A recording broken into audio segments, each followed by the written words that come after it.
Daddy Longlegs. Blue Wednesday. The first Wednesday in every month was a perfectly awful day. A day to be awaited with dread, endured with courage, and forgotten with haste. Every floor must be spotless, every chair dustless, and every bed without a wrinkle. 97 squirming little orphans must be scrubbed and combed and buttoned into freshly starched ginghams, and all 97 reminded of their manners and told to say, "Yes, sir," "No, sir," whenever a trustee spoke. It was a distressing time, and poor Jerusha Abbott, being the oldest orphan, had to bear the brunt of it. But this particular first Wednesday, like its predecessors, finally dragged itself to a close. Jerusha escaped from the pantry where she had been making sandwiches for the asylum's guests and turned upstairs to accomplish her regular work.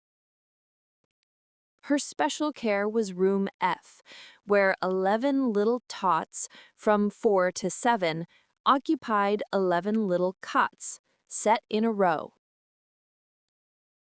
Jerusha assembled her charges, straightened their rumpled frocks, wiped their noses, and started them in an orderly and willing line toward the dining room to engage themselves for a blessed half-hour with bread and milk and prune pudding. Then she dropped down on the window seat and leaned throbbing temples against the cool glass. She had been on her feet since 5 that morning, doing everybody's bidding, scolded and hurried by a nervous matron.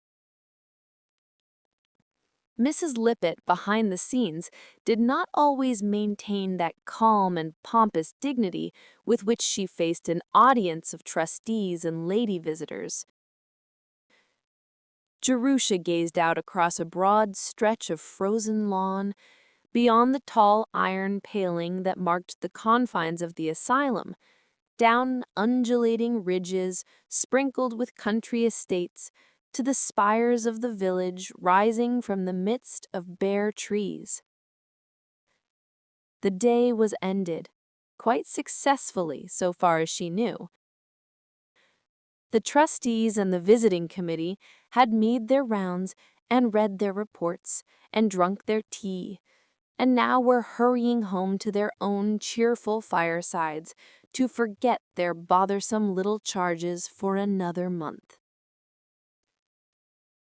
Jerusha leaned forward, watching with curiosity and a touch of wistfulness the stream of carriages and automobiles that rolled out of the asylum gates. In imagination, she followed first one equipage, then another to the big houses dotted along the hillside. She pictured herself in a fur coat and a velvet hat trimmed with feathers, leaning back in the seat and nonchalantly murmuring, "Home," to the driver. But on the doorsill of her home, the picture grew blurred. Jerusha had an imagination, Mrs. Lippett told her, that would get her into trouble if she didn't take care. But keen as it was, it could not carry her beyond the front porch of the houses she would enter. Poor, eager, adventurous little Jerusha, in all her 17 years, had never stepped inside an ordinary house. She could not picture the daily routine of those other human beings who carried on their lives undiscomfited by orphans. "Jerusha Abbott, you are wanted in the office, and I think you'd better hurry up." Tommy Dillon, who had joined the choir, came singing up the stairs and down the corridor, his chant growing louder as he approached room F. Jerusha wrenched herself from the window and refaced the troubles of life. "Who wants me?" She cut into Tommy's chant with a note of sharp anxiety. "Mrs. Lippett in the office, and I think she's mad.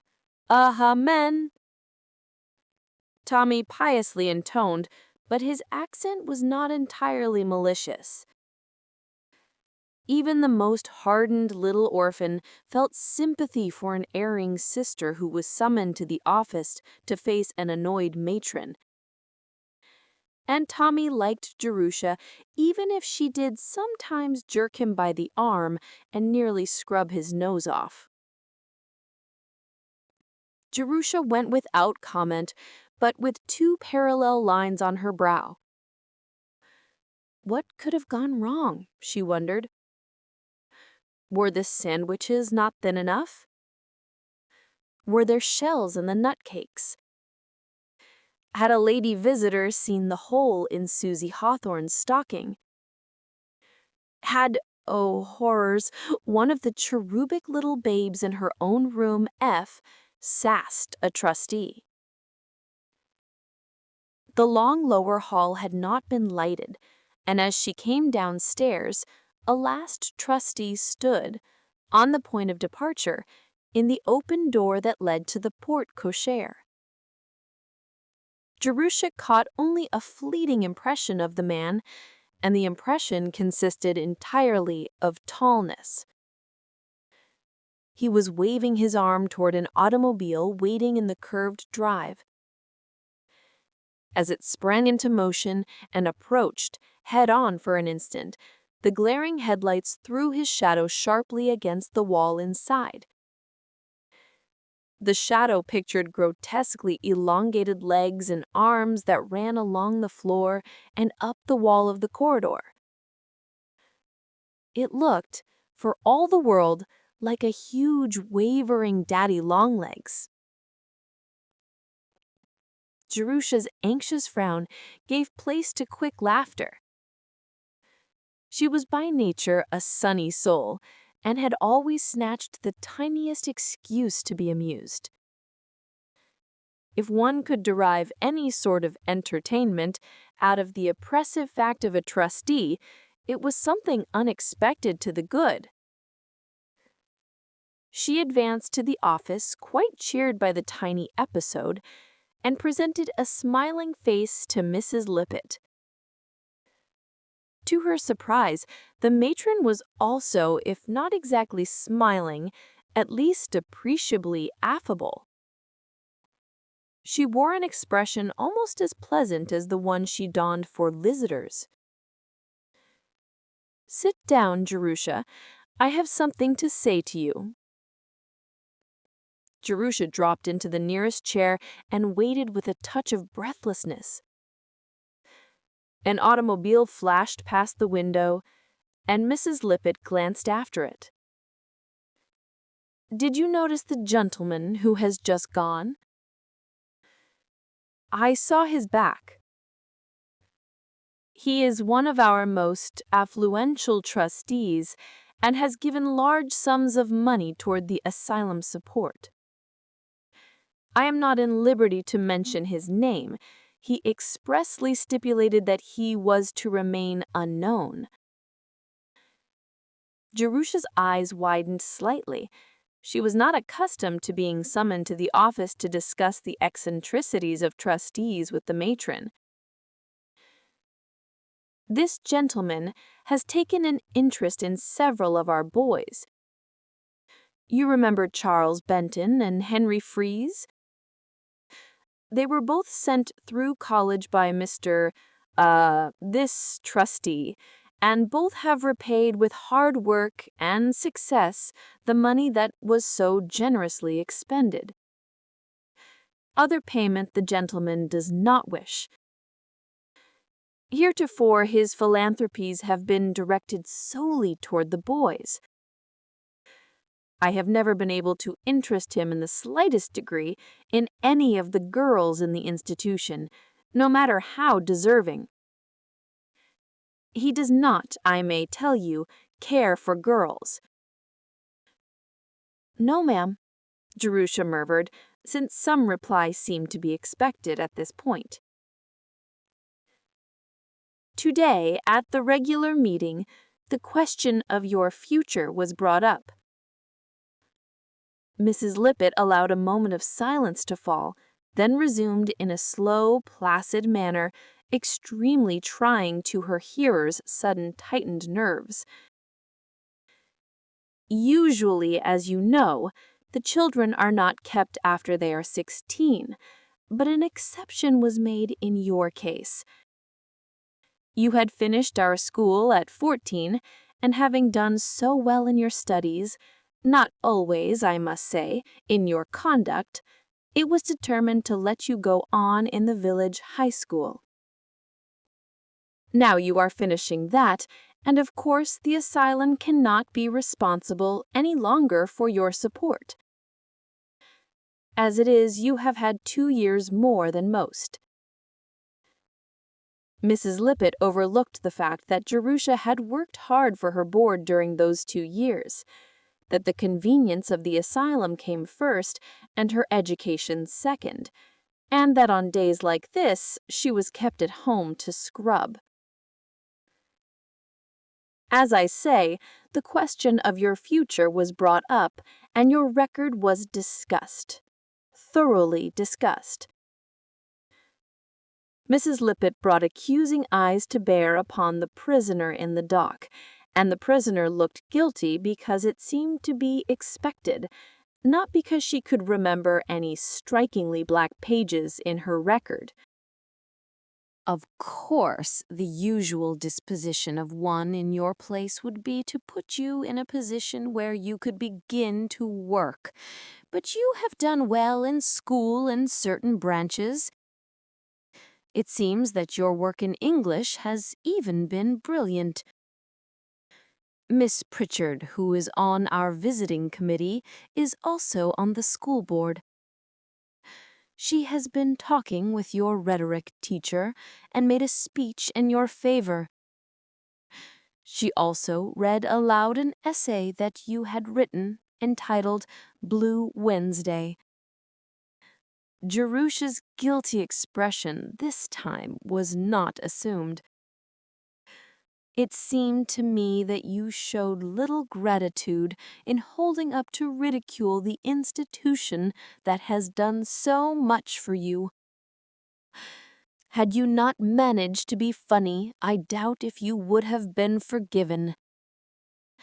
But fortunately for you, that is, the gentleman who has just gone, appears to have an immoderate sense of humor. On the strength of that impertinent paper, he has offered to send you to college." "To college?" Jerusha's eyes grew big. Mrs. Lippett nodded. "She waited to discuss the terms with me. They are unusual. The gentleman, I may say, is erratic. He believes that you have originality, and he is planning to educate you to become a writer." A writer? Jerusha's mind was numbed. She could only repeat Mrs. Lippett's words. "That is his wish. Whether anything will come of it, the future will show. He is giving you a very liberal allowance, almost, for a girl who has never had any experience in taking care of money, too liberal. But he planned the matter in detail, and I did not feel free to make any suggestions. You are to remain here through the summer, and Miss Pritchard has kindly offered to superintend your outfit. Your board and tuition will be paid directly to the college, and you will receive in addition during the 4 years you are there an allowance of $35 a month. This will enable you to enter on the same standing as the other students. The money will be sent to you by the gentleman's private secretary once a month, and in return you will write a letter of acknowledgement once a month. That is, you are not to thank him for the money. He doesn't care to have that mentioned. But you are to write a letter telling of the progress in your studies and the details of your daily life. Just such a letter as you would write to your parents if they were living. These letters will be addressed to Mr. John Smith and will be sent in care of the secretary. The gentleman's name is not John Smith, but he prefers to remain unknown. To you he will never be anything but John Smith. His reason in requiring the letters is that he thinks nothing so fosters facility in literary expression as letter writing. Since you have no family with whom to correspond, he desires you to write in this way. Also, he wishes to keep track of your progress. He will never answer your letters, nor in the slightest particular take any notice of them. He detests letter writing and does not wish you to become a burden. If any point should ever arise where an answer would seem imperative, such as in the event of your being expelled, which I trust will not occur, you may correspond with Mr. Griggs, his secretary. These monthly letters are absolutely obligatory on your part. They are the only payment that Mr. Smith requires, so you must be as punctilious in sending them as though it were a bill that you were paying. I hope that they will always be respectful in tone and will reflect credit on your training. You must remember that you are writing to a trustee of the John Grier Home. Jerusha's eyes longingly sought the door. Her head was in a whirl of excitement, and she wished only to escape from Mrs. Lippett's platitudes and think. She rose and took a tentative step backwards. Mrs. Lippett detained her with a gesture. It was an oratorical opportunity not to be slighted. I trust that you are properly grateful for this very rare good fortune that has befallen you. Not many girls in your position ever have such an opportunity to rise in the world. You must always remember— Yes, ma'am, thank you. I think, if that's all, I must go and sew a patch on Freddie Perkins's trousers. The door closed behind her, and Mrs. Lippett watched it with dropped jaw, her peroration in mid-air.